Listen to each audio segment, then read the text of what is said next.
미국 공화당 대선 후보인 트럼프 전 대통령이 방위비 인상을 압박하는 발언들을 연일 내놓고 있습니다.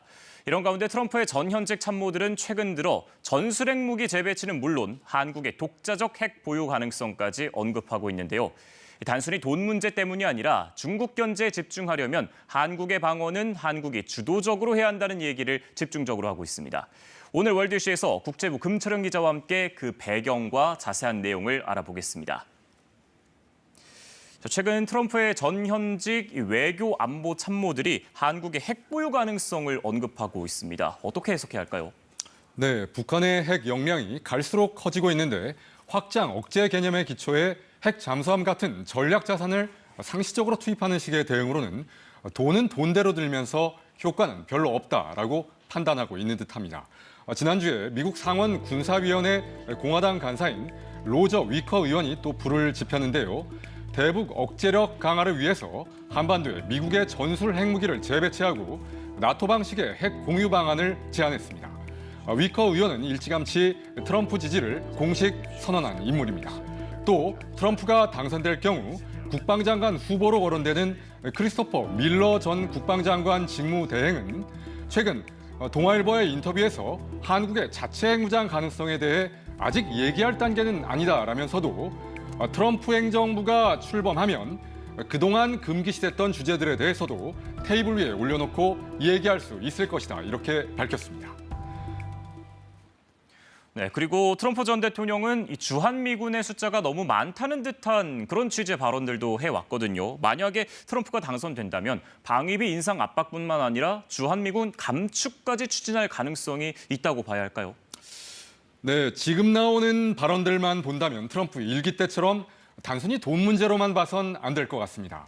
트럼프 전 대통령 측 외교안보 인사들의 주한미군 관련 입장은 크게 두 가지로 정리해 볼 수 있을 것 같습니다. 첫째, 주한미군은 필요하지만 성격은 완전히 바뀌어야 한다. 즉, 주한미군이 중국 견제와 타이완 방어에 더 치중할 수 있다는 얘기로 미중 패권 전쟁의 최전방 부대 성격으로 바뀌어야 한다는 것입니다. 둘째, 이를 위해서 북한의 위협은 물론 북핵 대응 역시 한국이 일차적인 책임을 져야 하고 미국은 지원한다라는 개념으로 접근하고 있습니다. 이를 위해 한국의 자체 핵 보유도 검토 대상이 될 수 있다는 얘기가 나오고 있는 것으로 보입니다. That U.S. forces should continue to be deployed on the peninsula, but those forces should be focused on the defense of South Korea from China. That's often considered to be a stabilizing element for Israeli security rather than a bad thing.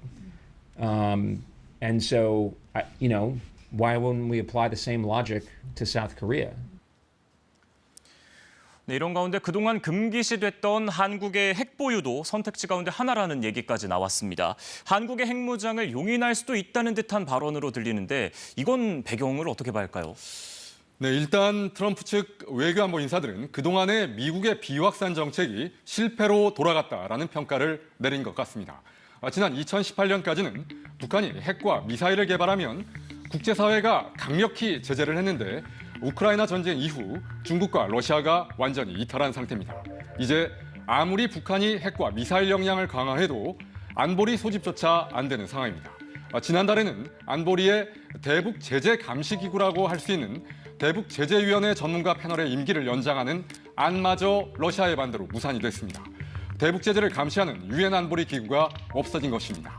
여기에 중국이 핵무기 보유수를 미국 수준으로 늘리겠다고 했는데 이러다간 핵 전략에서의 우위를 상실할 수 있다는 판단을 하고 있는 것으로 보입니다.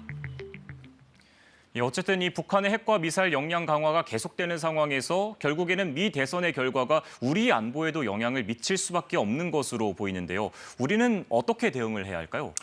네, 트럼프 전 대통령이 현재 2만 8천 명 수준인 주한미군 숫자를 4만 8천 명이다. 이런 식으로 얘기하고 있는데요.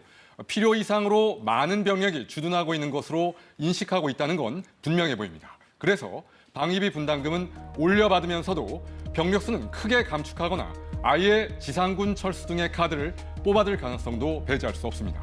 한국은 자체 방어 역량이 된다고 보고 있고 미국은 당장 급한 중국 팽창을 억제하는 데 힘을 쏟아야 한다 이렇게 말하고 있습니다. 한국의 자체 역량 강화 방안으로 한국의 독자 핵무장 얘기가 나오는 것도 이 때문입니다. 아직 미 대선 결과를 예단할 수는 없지만 트럼프의 재집권 가능성에 철저히 대비해야 할 것 같습니다. 또 우리의 의지와 관계없이 미국이 전시작전권 전환을 강하게 추진할 가능성도 염두에 둬야 할 것으로 보입니다. 네, 세계 곳곳에서 긴장이 고조되고 있는 만큼 그 어느 때보다도 대응을 잘 해 나가야 할 것 같습니다. 월드 이슈 국제부 금철원 기자와 함께했습니다. 잘 들었습니다.